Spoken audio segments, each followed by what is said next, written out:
Halo teman-teman, kembali lagi di channel Ars dengan saya Hani. Seperti janji saya beberapa waktu yang lalu, kita akan mereview ID Cooling IDEA Mini X ini. Nah, kalian pasti penasaran apa aja isinya. Kita sudah menyiapkan semuanya di sini. Oke, tanpa basa-basi, panjang lebar, langsung kita mulai review kita kali ini. Oke, sebelum kita memulai untuk merakit, kita pakai dua alat baru kita. Timbangan digital sama meteran. Tenang, kita nggak mau jadi tukang bangunan. Cuma kan kalian banyak yang tanya, dimensinya berapa? Ya udah, sekarang kita ukurkan dimensinya. Oke, kalian bisa lihat, ini bentuknya seperti ini. Panjangnya, nah, kelihatan? Panjangnya sekitar 36 cm. Oke, tingginya ada di 29 cm. Ini kalau tinggi ininya kita nggak pakai handle-nya. Kalau pakai handle-nya jadi 30 cm. Kemudian lebarnya ada di 11 cm. Berarti kalian sudah tahu ukurannya seperti itu. Nanti kalian bisa lihat di bawah ada tulisannya ukurannya berapa. Kemudian beratnya. Nah, ini kan timbangan mak-mak untuk mengukur gula biasanya kalau mau buat roti di rumah. Oke, ini dari atas kelihatan ya. Oke, beratnya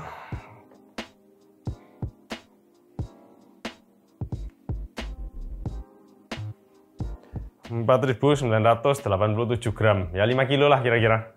Tapi ini belum ada graphic card, belum ada prosesor, belum ada memori dan SSD ya. Jadi cuma bare bone-nya aja, kosongnya aja, 5 kilo. Oke. Semoga memuaskan rasa ingin tahu kalian mengenai dimensi dan beratnya. Oke, kita lanjut. Kita bongkar IDEA Mini ini.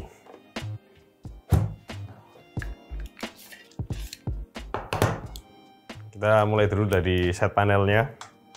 Bagian belakang, kita lihat ada apa di bagian belakang ini.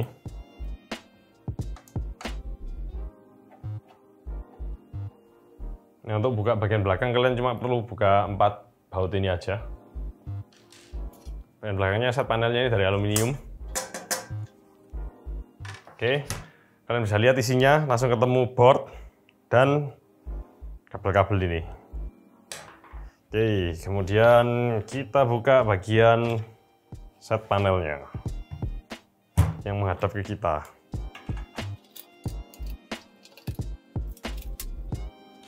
Ini sama kayak kemarin unboxing, jadi kalian bisa lihat set panelnya juga sama aluminium, tapi ini ada meshnya. Fungsinya apa mesh ini? Fungsinya ini nanti untuk kalau kalian pasang graphic card, dia ada lubang untuk bernafas dari graphic cardnya. Nah, bagian dalamnya seperti ini. Kita akan bongkar semuanya, kita lihat apa isinya. Tapi yang terlebih dahulu harus kita lakukan adalah kita harus melepas dulu water coolingnya. Karena untuk bongkar board ini kita perlu melepas water coolingnya dulu. Nah, cara melepas water coolingnya adalah dari atas. Nah, kalian bisa lihat ini kan ada bautnya, murnya 1, 2, 3, 4, 5, 6. Yang satunya ketutupan ini, handle-nya. Jadi kita lepas dulu handle-nya.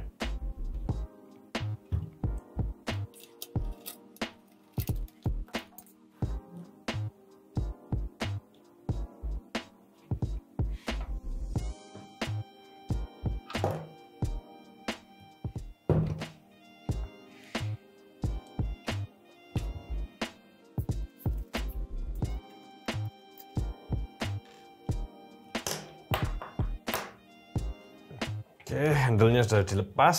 Nah, handle-nya bentuknya seperti ini, kalian bisa lihat. Dari aluminium juga, sama. Nah, dari sini baru kita bisa lepas all-in-one-nya. Oke, kita lepas dulu all-in-one-nya.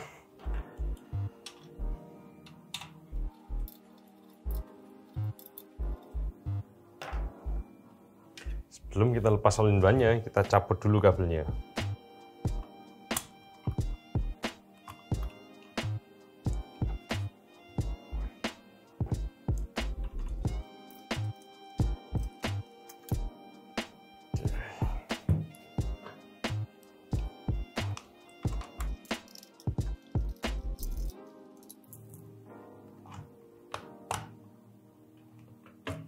Oke, water coolingnya sudah lepas seperti ini. Dia benar-benar compact bentuknya. 9 cm kali 2. Nah, taruh dulu, nanti kita lihat. Kemudian bagian berikutnya kita mau melepas board dari IDEA Mini ini.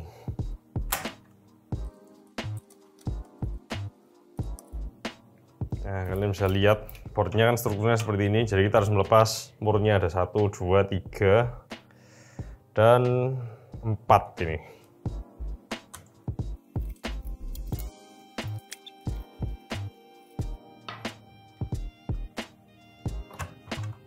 Ya, akhirnya lepas juga. Kalian bisa lihat, ini penampakan dari mainboardnya. Bentuknya compact sekali. Nah, kayak graphic card udah. Memang dia menggunakan slot PCIe kali 16 di sini. Kita bisa lihat seperti ini. Di sini ada untuk outputnya kiri kanan. Ya, nggak jauh beda sama graphic card. Oke, port kita taruh dulu. Kemudian kita lihat all-in-one-nya dulu. All-in-one-nya ini dia bentuknya mengadopsi sistemnya sama dengan ice flow. Jadi cold plate ini di cold plate-nya ini nggak ada pompanya. Jadi pompanya ada di dalam radiatornya ini. Bentuknya 9 cm. Kemudian kita lihat fan-nya ini. Bentar.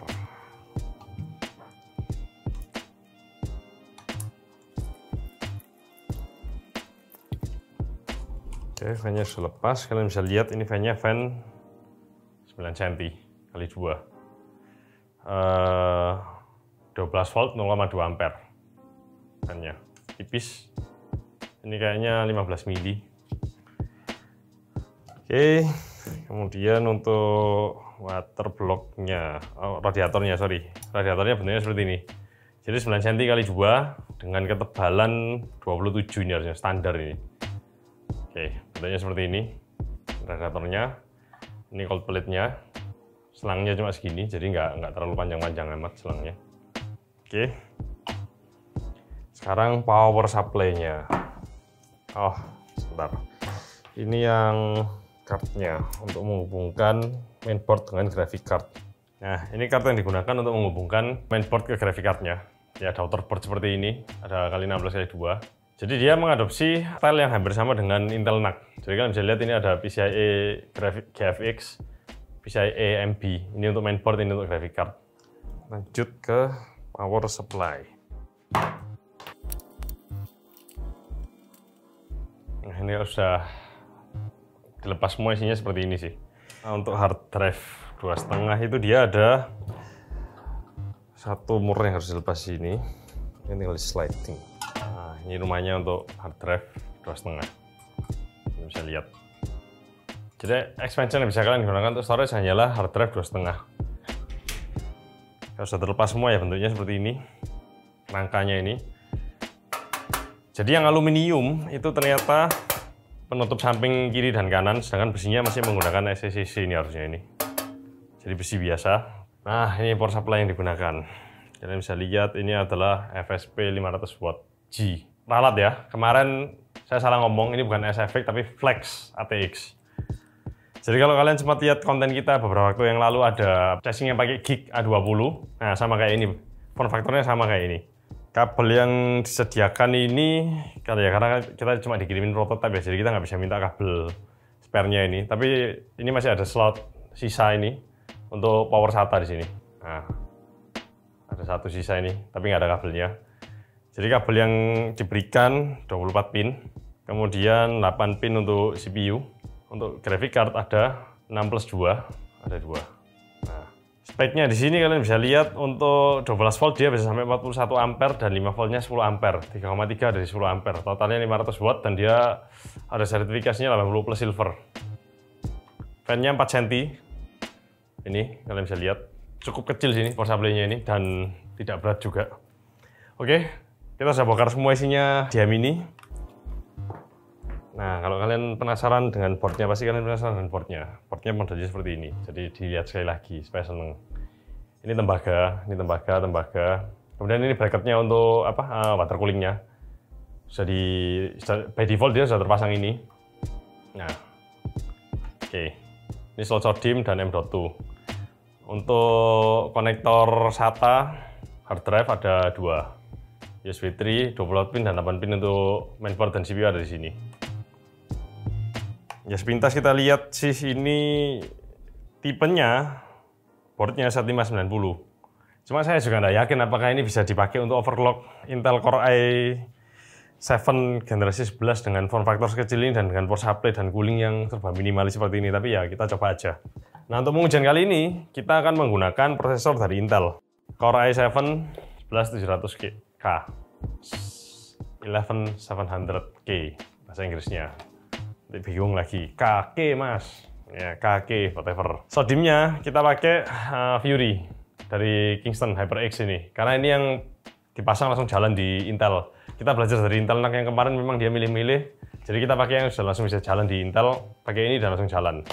XMP pun juga jalan ini, kita sudah coba. Untuk storage kita menggunakan ini, tim Cardea 2 512GB, bisa 3x4.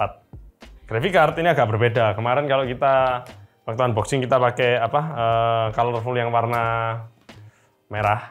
Nah, kebetulan kali ini kita pakai yang Bilibili. Tenang, ini nggak disponsori, ini beli. Kebetulan tabungannya sudah cukup buat beli ini, ya beli ini. Dan dia ada RGB-nya toh, karena RGB lebih appealing untuk kalian. Kalau kalian penasaran boardnya ini dengan graphic card gedenya bagaimana perbandingannya, langsung bandingkan aja. Oke, kalian bisa lihat di tangan kiri saya ini mainboard, di tangan kanan saya ini graphic card. Nah, kira-kira seperti ini. Sama kan? Cuma bedanya kalau kalian lihat yang mainboard ini dia lebih tinggi. Nah, kelihatan ada bedanya toh. Oke, langsung kita rakit saja. Kita pasang prosesor dan memori dan teman-temannya untuk mempermudah hidup kita. Mumpung sudah dilepas.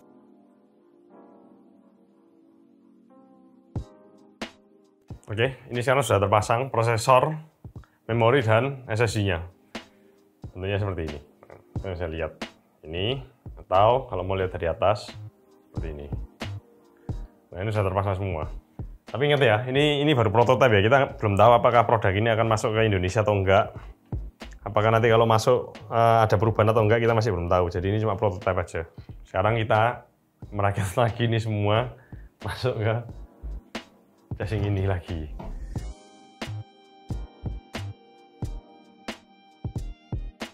Oke, sistem kita sudah terpasang seperti ini. Ini bentuknya kalau sudah nyala seperti ini, kalian bisa lihat toh. Bili-bilinya kan menyala. Ini nyala nggak kan?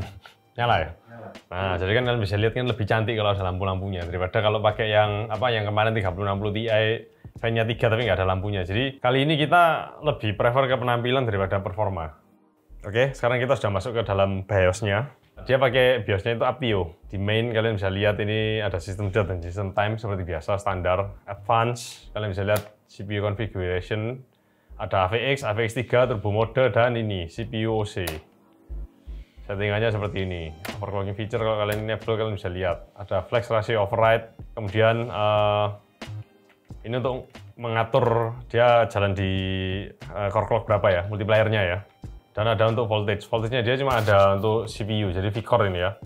Dan dia pakai offset plus atau minus. Kemudian core voltage offset-nya kalian bisa lihat dia range-nya dari minus 500 mV sampai 500 mV. Oke, kemudian SCPI standar SATA kalian bisa pilih AHCI atau kalian bisa pakai Optane. Karena slot yang M.2 tadi itu M.2 NVMe itu bisa untuk Optane. Power setting seperti biasa. Hardware monitor, kalian bisa lihat CPU smart fan dan sistem smart fan. C-fan 1 itu berarti fan yang ada di radiatornya ini. Jadi fan 9 cm x 2 ini. Sedangkan S-fan 1 ini tadi untuk konektor pompanya. Jadi pompanya dia jalan full di 6300 rpm. Dan dia ada opsi untuk reduce frekuensi temperatur. Jadi kalau dia sampai 90 derajat, dia langsung throttling. Tapi kalian bisa set ini antara 90 atau 85. Ya kalau saya sih bijaksananya pakai 85 lah. Semakin kecil semakin baik ini. NVMe configuration kalian bisa lihat ini ada SSD-nya yang kita sudah pasang tadi, punyanya tim. Nah, oke. Kemudian di chipset. Onboard LAN controller, LAN boot, HD audio, dan untuk graphic card-nya, internalnya kalian mau pakai apa? Internal bisa pakai add-on juga bisa, tapi internal tergantung prosesor kalian pakai apa dulu ya. Kemudian pre-allocated seperti mainboard desktop pada umumnya, ini juga sama. Kemudian memory configuration, kalian bisa lihat di sini ada memory voltage, dia cuma terbatas sampai 1.35. Kemudian memory profile, nah ini ada profile 1, profile 2. Kalian bisa pilih mau pakai yang profile yang mana untuk XMP-nya sodium kalian, kalau ada XMP-nya ya. Kalau pakai Kingston tadi kan XMP profile 1 yang 3200, profile 2 yang 3000, jadi kita pakai yang profile 1. Nah, kemudian security seperti biasa, secure boot. Nah, oke, boot kalian bisa pilih boot optionnya, save and reset. Jadi dia menciptakan produk ini untuk mengakomodasi market yang lagi in untuk mini PC ini. Cuma ini kita dikirimin sampelnya, prototipenya.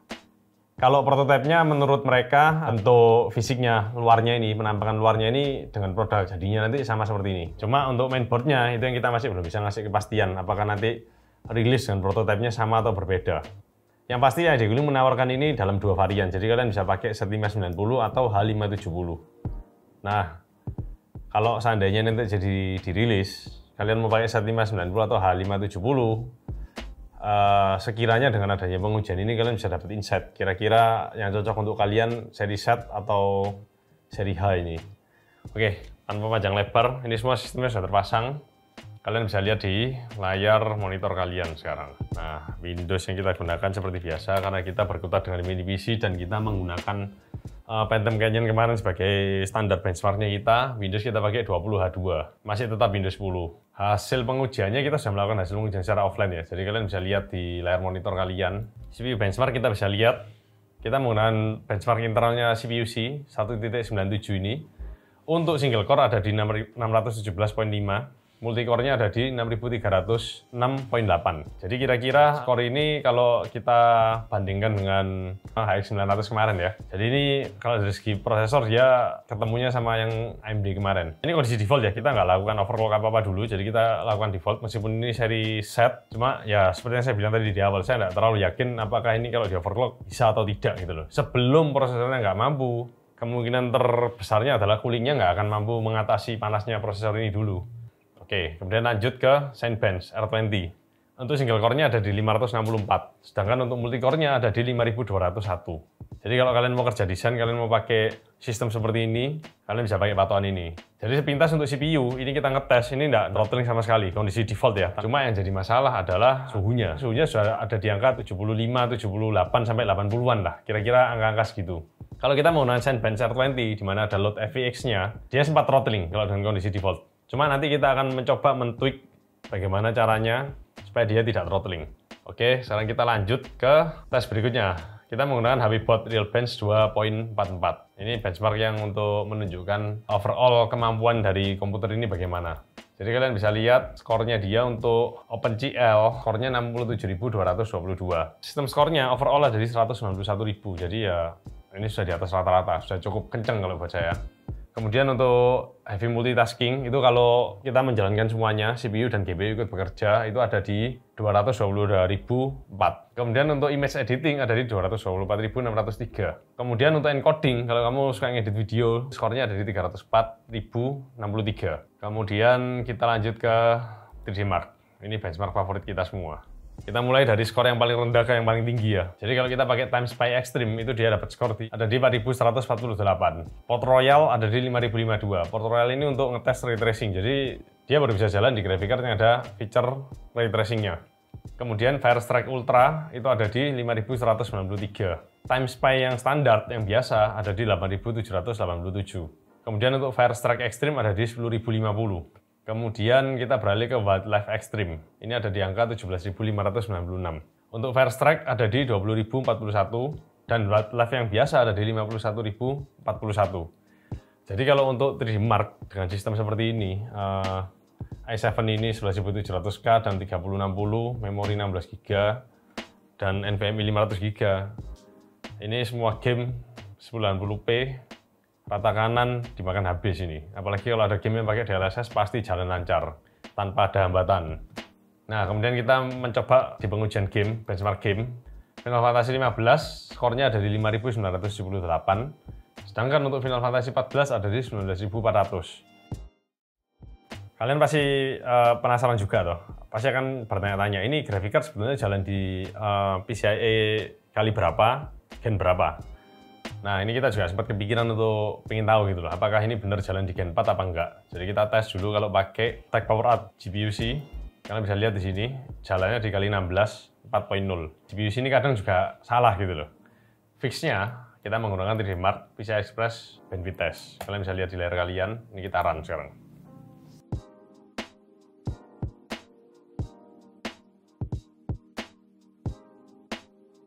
Oke, sekarang kita sampai pada sesi pengujian suhu ya. Jadi untuk menguji suhu, kita melakukan pengujiannya ada dua. Nanti kita pakai Cinebench R20 kalau kamu pakai buat desain, dan satu lagi kita coba pakai benchmarknya Final Fantasy. Jadi Final Fantasy untuk mewakili game, Cinebench untuk mewakili kalau kamu pakai untuk bekerja keras. Jadi kita bisa lihat sekarang sementara idle di desktop ini ada di 40, 38 sampai 40 derajatan lah ya, standar. Jadi Cinebench kita lakukan pengujian dengan all core selama 5 menit. Oke, sekarang kita coba kalau kita all core bagaimana selama 5 menit. Jadi ini sebetulnya IDEA Mini ini dia mengikuti baseline-nya Intel untuk PL1, PL2-nya, untuk TDP-nya. Jadi dia di lock di 125 untuk default-nya dia. Jadi kalian bisa lihat sekarang clock-nya ada di 4,6 GB. Tapi nanti sebentar lagi dia akan ramping up turun sampai ke 3,9 karena package-nya sudah 222 dan kalian bisa lihat ini sudah throttling ini. Ada throttling. Nah, core thermal throttling. Karena sempat nyentuh 89 ini. Nah, kalian bisa lihat toh. Turun jadi 3,9 GB. Package power-nya langsung turun jadi 123 dari yang tadi 222. Yaitu 222 itu cuma burst untuk periode waktu tertentu. Kalau dia sudah limit achieve kena suhunya sampai thermal throttling, dia akan turun jadi kembali ke TDP asalnya 125 itu. Tapi kalau dia ada headroom-nya untuk dia bisa naik lagi, dia akan naik lagi kalau memungkinkan. Tapi kayaknya kalau kena load yang konstan seperti ini ya, dia akan tetap stay di 3,9. Jadi kalau untuk desain, kamu kerja desain yang 100% menggunakan CPU full tanpa ada break-nya, kira-kira dia akan jalan di angka ini, 3,9 GB ini. Lain kalau game loh ya, kalau game kan nggak all core, kadang cuma jalan 2 core, 4 core, 3 core, kadang cuma single core, dia bisa naik. Oke, ini sekarang kita sudah jalan di pas yang ke-7, kira-kira ini pas yang terakhir.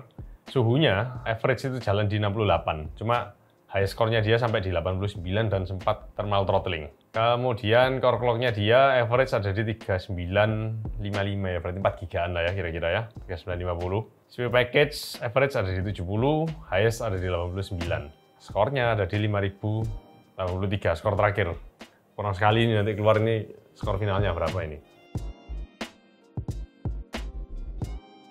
Nah, skornya 5056. Kalian bisa lihat toh, ketika pertama kali tadi jalan, skornya dia ada 5300-an.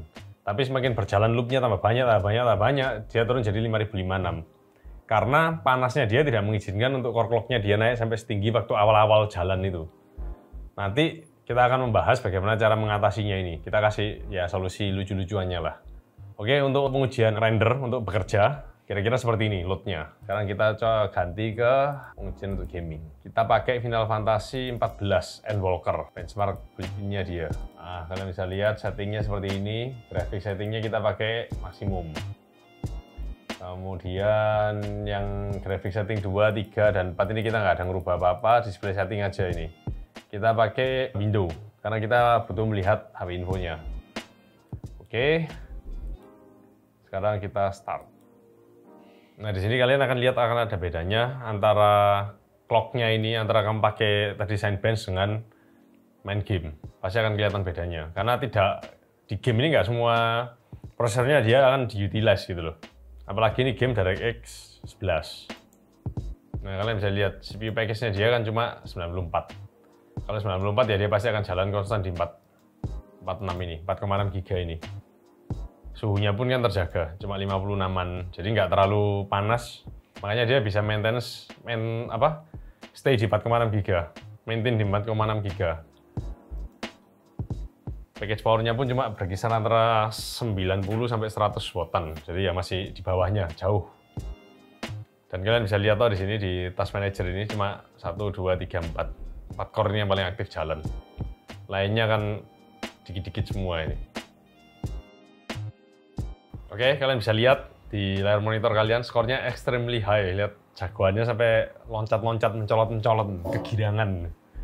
Skornya ada di 18.724. Kalian bisa lihat selama pengujian tadi, GPU-nya average ada di 52,7. Sedangkan untuk prosesornya itu ada di 61. Core clock-nya ada di 4,4. Ya more or less ya jalan semua turbonya. Jadi kalian bisa tahu kalau buat main game itu beda loadnya dengan Cinebench R20 tadi. Karena main game kan nggak mungkin dia pakai 8 core 16 thread pakai semua.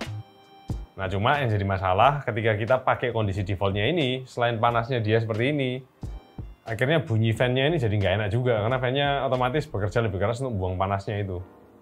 Jadi awalnya tadi saya pikir saya mau overclock ini prosesornya. Cuma saya jadi berpikir patokan dasar saya kalau pakai Cinebench R20 default ini throttling, saya nggak akan lanjut overclock karena nggak akan ada gunanya gitu loh. Karena default aja dia sudah nggak bisa. Jadi ya caranya bagaimana kita mengoptimasi ini? Ada satu, ini undervolt. Ini sama kayak kasusnya notebook yang kepanasan karena tegangannya terlalu tinggi. Oke, sekarang kita lanjut ke bagaimana kita tweak IDEA Mini ini dengan i7 11700K ini supaya dia tidak kepanasan dan tidak throttling. Kita masuk ke BIOS lagi.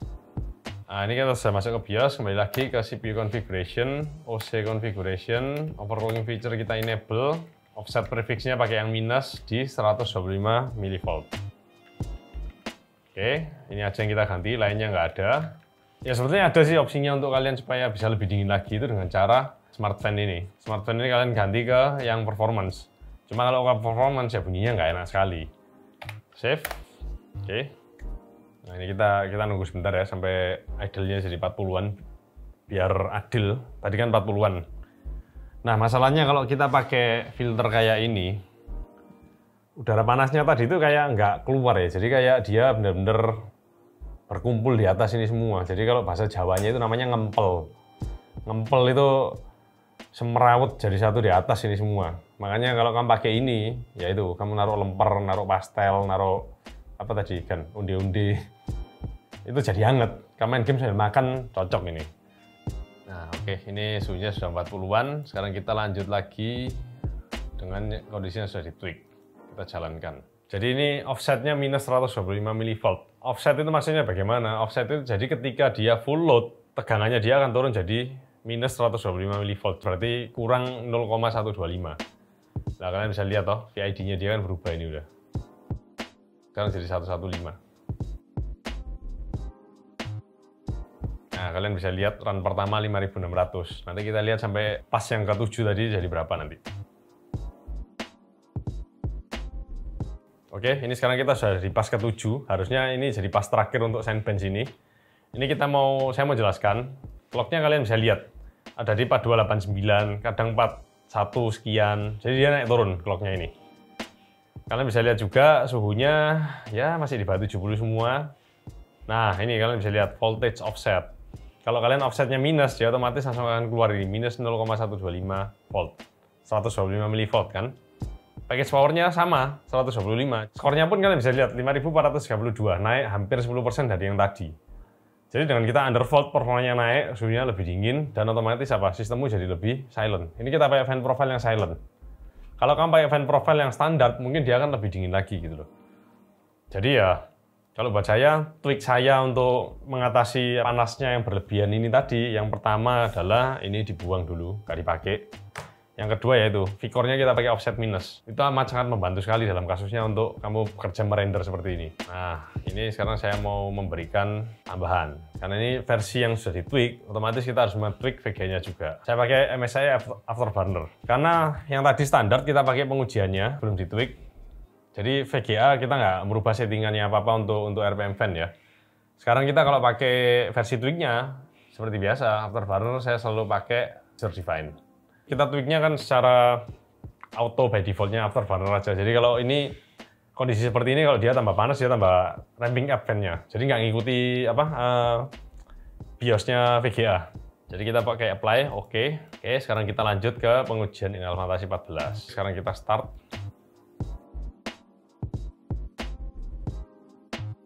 Nah, ini sekarang kita menguji dengan menggunakan Final Fantasy 14. Kita sudah mau selesai pengujiannya.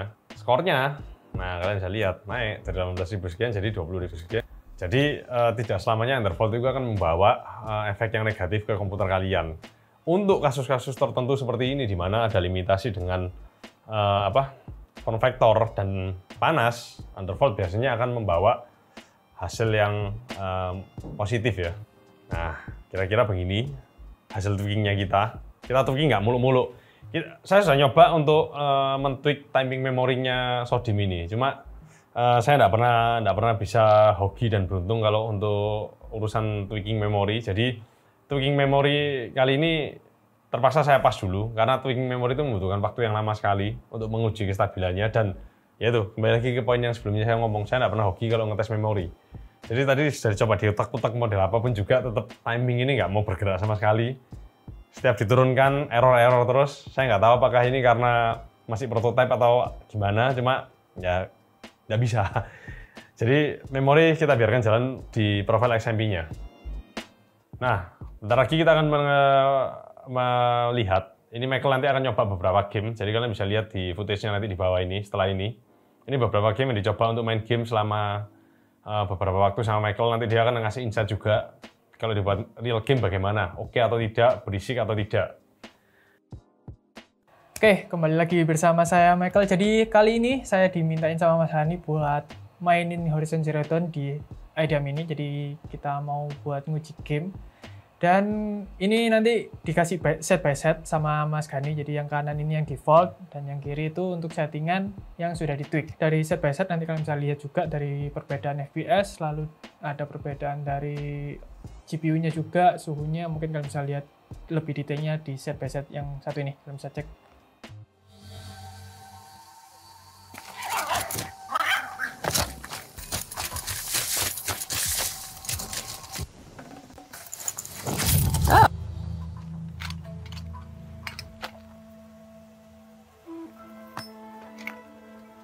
Why did I bring you here?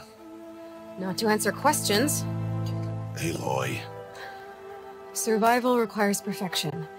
It was a test to hone my skills against a dangerous new machine. No.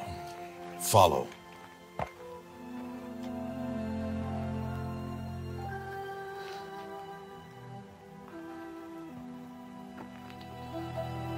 These are Nora hunting lands.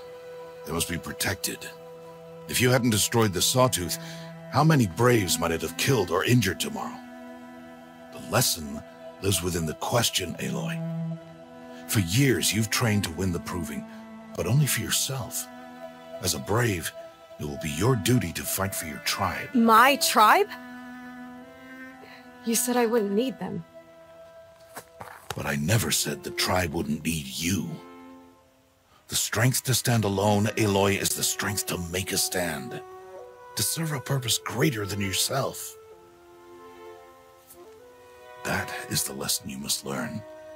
And remember it. After the Proving. And after I'm gone.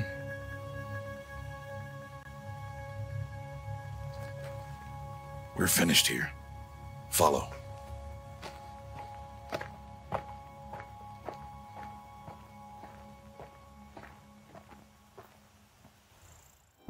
Nah, sekarang ini kita sudah masuk di gamenya, dan tadi waktu saya belum pakai headset itu kedengeran jelas untuk suara fan-nya. Jadi karena dari IDEA Mini ini fan-nya ada, kalau misalkan dibilang itu cukup nempet ya dari space-nya. Jadi ada di PSU, lalu ada di VGA-nya, dan juga ada di CPU-nya.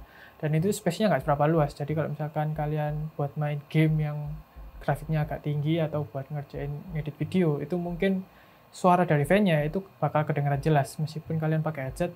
Tapi kalau misalkan suara dari headset-nya nggak kalian fullin, itu masih kedengeran dari suara fan-nya. Jadi ya seperti yang kalian dengar ini masih kedengeran untuk suara fan-nya. Tapi kalau misalkan dibuat main game, ya seperti kalian lihat, sudah nggak bisa minta apa-apa lagi lah, karena untuk VGA-nya sudah pakai 3060 sama untuk prosesornya juga Core i7. Jadi ya kita pakai rata kanan. Jadi untuk FPS-nya bisa dapetin sekitar sampai 100-an. Untuk yang GPU-nya suhunya lah masih aman di sekitar 59-an, lalu untuk CPU-nya di sekitar 60-an untuk suhu dari CPU-nya. Dan kalau misalkan dibuat main game, nah, grafiknya sudah jelas, gak usah ditanyain lagi, sudah jelas bagus. Dan kalau misalkan untuk detailnya ya detailnya jelas banget, dan di sini kita pakai resolusi yang di 1080p, jadi ini nggak sampai 2K, nggak sampai 4K juga. Dan nanti ada pengujian dari noise-nya, jadi nanti kita ada 3 pengujian. Yang noise itu ada di bagian idle, jadi sudah nyala tapi nggak diotak-atik, masih kondisi default. Lalu juga nanti ada yang full load tapi dalam keadaan default, dan yang terakhir nanti ada keadaan full load dan yang sudah di tweak. Jadi ada 3 pengujian dari test noise-nya, dan untuk pengujian test noise-nya kalian bisa dengarkan yang satu ini.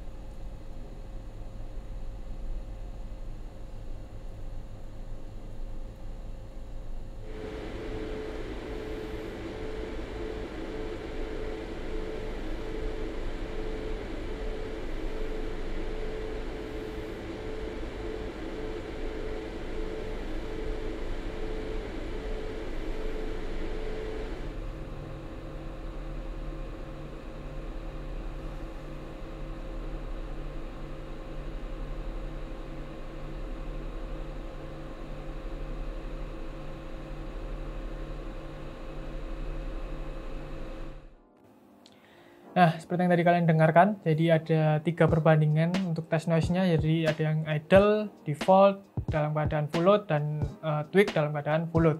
Dan kalau misalkan menurut saya, dari keadaan yang full load, default sama yang tweak, itu perbedaannya kedengaran jelas dari suara fan-nya, maupun juga dari suhunya, karena yang di tweak itu lebih dingin juga, suhunya nggak seberapa tinggi juga, tapi masih kerasa hangat lah ya, wajar karena dia space-nya nggak seberapa luas. Dan untuk yang default tadi itu suara fan-nya kedengaran jelas lebih keras dibandingkan yang dalam keadaan di tweak, karena yang tadi itu sudah direndahin juga untuk settingan dari suara fan di VGA-nya, lalu untuk fan dari CPU-nya juga jadi sudah disetting sama Musani. Dan kalau misalkan menurut saya sih, mungkin kalau misalkan kalian lagi pakai ADIA Mini ini dibuat main game atau kerjain video atau ngedit-ngedit, ya lebih baiknya kalau misalkan di setting dalam keadaan tweak. Dan mungkin kita masih belum tahu juga ya, karena dari ADIA Mini masih belum ada kejelasan bakal masuk ke Indonesia kapan atau bakal diproduksi masuk ke Indonesia itu mulai kapan. Jadi ya kita tunggu aja, karena ini masih barang project, ya kita harap kita bakal kedapatan juga untuk ADIA Mini yang disediain sama ID Cooling ini. Jadi itu aja dari saya, kita lanjut ke Mas Hani. Oke, jadi kesimpulan sementara kita untuk pengujian secara software, tadi kita sudah nyoba untuk productivity, main game sama si Michael, sama kita sudah tweak tadi. Jadi kita ngomong dulu kelebihan kekurangannya apa. Kelebihannya dari mini PC ini, sama seperti mini PC pada umumnya, dia sudah ada built-in Wi-Fi dan Bluetooth-nya. Komplit lah ya, konektivitinya komplit lah. LAN ada, Wi-Fi ada, Bluetooth ada. Kemudian bentuknya yang compact. Jadi kalau kita ngitung-ngitung ini kira-kira volumenya sekitar 10 literan mungkin ya, kira-kira ya ini ya. Dengan form factor seperti tadi. Jadi dia performanya pun kalau kita mau tweak atau tidak tweak, dia masih tetap full performance. Cuma kalau nggak di-tweak, yaitu harus ada yang dikorbankan. Jadi dia jadi lebih berisik. Nah, kemudian kalau kita mau ngomong panasnya bagaimana? Kalau buat saya setelah di-tweak, ini jadi dingin sekali. Ya nggak dingin sekali, tapi maksudnya jadi sekitar 50-an oke lah kalau buat saya. Kalau buat main game dan bekerja suhu 50-an oke, jadi nggak ada masalah. Nah, cuma terlepas dari kelebihannya ini, sudah pakai all-in-one. Ini kan yang paling membantu sekali all-in-one ini. Sebetulnya kuncinya dia ada di all-in-one-nya ini. Kemudian bisa dipasang graphic card full slot, saya lupa ya. Graphic card-nya bisa dipasang sampai ukuran berapa tadi ya. Kira-kira kalau tadi saya ngitung ya, kira-kira graphic card itu kan bisa masuk sampai sekitar 30 sentian bisa ini. Jadi graphic card yang panjang-panjang itu bisa masuk semua. Jadi kayak bili-bili gini kan masuk. Ini kan cardnya panjang sekali. Bahkan colorful yang 3060 Ti yang 3 fan kemarin itu aja masuk. Jadi graphic card dia oke. Cuma kamu harus ingat 2 slot ya. Kalau 3 slot nggak bisa karena kan nabrak ke ini. Sama kalau buat saya, idealnya ini VGA, kira-kira optimalnya sampai di 3080 mungkin ya. Kalau 3090 pertama power supply-nya nggak kuat. Yang kedua 3090 kan ada memorinya di belakang juga. Kan itu nambah panas juga gitu loh. Nah, kekurangannya, yang pertama itu adalah, karena ini masih prototipe, kita nggak bisa ngomong kekurangannya terlalu menohok sekali, karena mungkin nanti akan diperbaiki di versi-versi retailnya dia. Kekurangannya satu kalau buat saya. Kamu kalau mendesain produk seperti ini dengan water cooling 9 cm x 2 kayak gini, kita pakai i7 aja dia sudah kewalahan.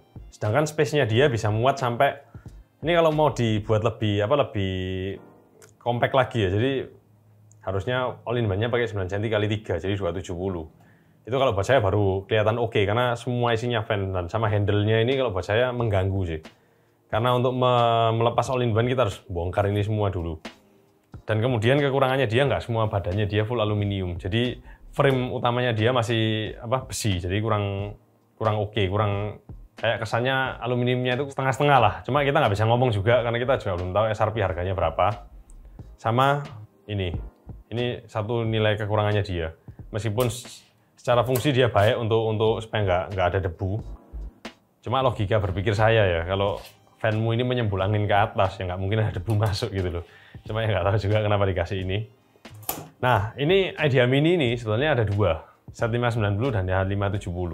Kalau kita melihat dengan karakteristik thermalnya dia seperti ini, bijaksananya kalau dipakai untuk bermain game atau untuk kerja desain, ya pakai yang H570, dan prosesornya kalau main game mungkin ke i5 lah ya. i3 atau i5, kalau kerja desain ya i7. Karena panasnya kita sudah bisa lihat setelah kita tweak bagaimana. Kalau seri setnya, kalau buat saya, kita nggak mungkin mau naikkan clocknya ini di atas nominal turbo boost 3-nya dia. Jadi agak nggak ada gunanya kita pakai yang seri set 590 gitu. Jadi kita pakai H570 aja untuk menghemat cost-nya. Kalau memang ada perbedaan harganya signifikan sekali. Nah, kekurangan berikutnya, slot expansion untuk storage-nya dia hanya ada 2,5. Dan kita cuma bisa pasang 2 device saja. Terlepas dari itu semua, ini masih produk prototype. Bagaimana nanti produk retailnya, kalau kalian ada masukan-masukan nanti kalian bisa tulis di komentar aja. Siapa tahu nanti Adik Guling melihat dan mendengarkan ini dan akan berubah di versi retailnya. Nah, oke. Sekarang kesimpulannya. Kesimpulannya kalau buat saya, IDEA Mini X ini, apakah ini produk cocok untuk dipakai di Indonesia? Kalau buat saya ini cocok sih dipakai di Indonesia karena all-in-one-nya ini. Kembali lagi, dia menangnya ada di all-in-one-nya. Karena solusinya dia memang benar-benar masuk akal sekali sih. Kalau dibandingkan dengan Ghost Canyon, karena dia pakai all-in-one, pasti otomatis lebih dingin dan tidak akan throttling. Cuma masalahnya, apakah ini nanti produk retailnya akan masuk ke sini atau enggak? Ya nanti kita harus tanya sendiri ke Adik Gulingnya yang di Indonesia. Mungkin kalau peminatnya banyak, barang ini bakalan masuk gitu loh. Jadi kalau buat saya, barang ini apakah bisa dipakai untuk market di Indonesia? Buat saya bisa. Dan ini lebih membuka peluang untuk membuat solusi compact gaming. Jadi mini PC yang compact untuk main game dengan harga yang lebih affordable. Karena dari prosesor, memori, storage, dan graphic card kan bisa menyesuaikan sesuai dengan budgetmu. Karena ini barebone aja. Dan dia barebone-nya pun sudah dapat power supply 500 watt, jadi sudah oke kalau buat saya. Untuk bocoran harganya kita masih belum tahu, jadi nanti kita harus menunggu info resminya dari Adik Guling untuk retailnya berapa. Kita masih belum bisa ngomong apa-apa, jadi kita hanya memberikan review produk ini atas dasar kita penasaran aja, dan karena dalam 1 bulan kemarin, 1 bulan inilah ya, kita akan banyak membahas mini PC, jadi ini kita ikut sertakan juga. Oke, demikian review IDEA Mini dari Adik Guling, dari kita tim Ars. Kalau kalian suka dengan konten kali ini, jangan lupa like, subscribe, dan komentar di bawah. Kita ada Facebook, Instagram, TikTok, Twitter. Oke, sekian dari saya, Hani. Saya undur diri, sampai jumpa di review kita berikutnya. Berarti kita akan ketemu lagi di Minis Forum yang AMD yang kemarin. Bye-bye.